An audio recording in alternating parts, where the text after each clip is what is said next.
บ้านเล็กบ้านเล็กแห่งหนึ่ง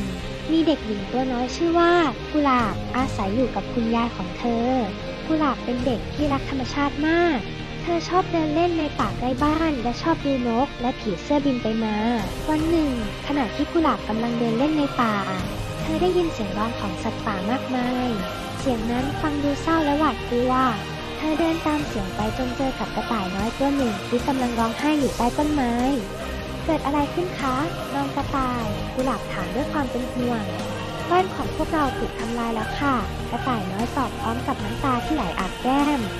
มีคนมาตัดต้นไม้เพื่อสร้างโรงงานใหญ่บ้านของพวกเราหายไปหมดแล้วและตอนนี้พวกเราไม่มีที่อยู่อาศัยพวกเราต้องการต้นไม้และที่ซ่อนตัวกระต่ายน้อยพูดด้วยความกังวลฉันมีความคิดแล้วล่ะกุหลาบพูดด้วยรอยยิ้มเราจะปลูกต้นไม้และดอกไม้ในสวนของฉันเพื่อสร้างบ้านใหม่ให้พวกคุณวันต่อมากุหลาบชวนเพื่อนๆในหมู่บ้านมาช่วยกันปลูกต้นไม้และดอกไม้นานาพันธุ์ในสวนหลังบ้านของเธอพวกเขาปลูกต้นไม้ใหญ่สำหรับให้นกได้ทำรังปลูกพุ่มไม้สำหรับให้กระต่ายและสัตว์เล็กๆได้ซ่อนตัวและปลูกดอกไม้หลากสีทุกๆวันกุหลาบและเพื่อนๆจะช่วยกันรดน้ำต้นไม้ดูแลสวน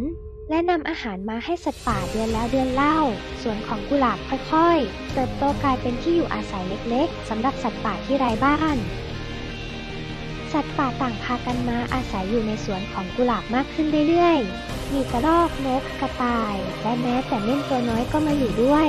พวกมันมีความสุขกับบ้านใหม่และรู้สึกปลอดภัยวันหนึ่งของโรงงานที่ตัดต้นไม้ก็มาเยี่ยมชมสวนของกุหลาบเขารู้สึกประทับใจและรู้สึกผิดกับสิ่งที่เขาทำหนูทำสิ่งที่น่าทึ่งมากลุงขอโทษที่ทำลายบ้านของสัตว์ป่า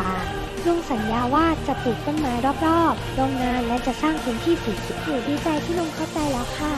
พวกเราทุกคนมีหน้าที่ดูแลโลกใบนี้ด้วยกันเพราะมันเป็นบ้านของเราทุกคนทั้งคนและสัตว์จากนั้นเป็นต้นมาหมู่บ้านของกุหลาบกลายเป็นหมู่บ้านที่เขียวชอุ่มมีต้นไม้และดอกไม้เต็มไปหมดสัตว์ป่ามีที่อยู่อาศัยและผู้คนในหมู่บ้านก็อยู่ร่วมกับธรรมชาติได้อย่างกลมกลืนคติสอนใจเราทุกคนมีความรับผิดชอบในการดูแลโลกใบนี้แม้จะเป็นเพียงการปลูกต้นไม้เล็กน้อยแต่เมื่อทุกคนร่วมมือกันก็สามารถสร้างการเปลี่ยนแปลงที่ยิ่งใหญ่ได้เพราะโลกใบนี้เป็นบ้านของเราทุกคนทั้งมนุษย์และสัตว์เราจึงต้องช่วยกันดูแลรักษาไว้ให้สวยงามตลอดไป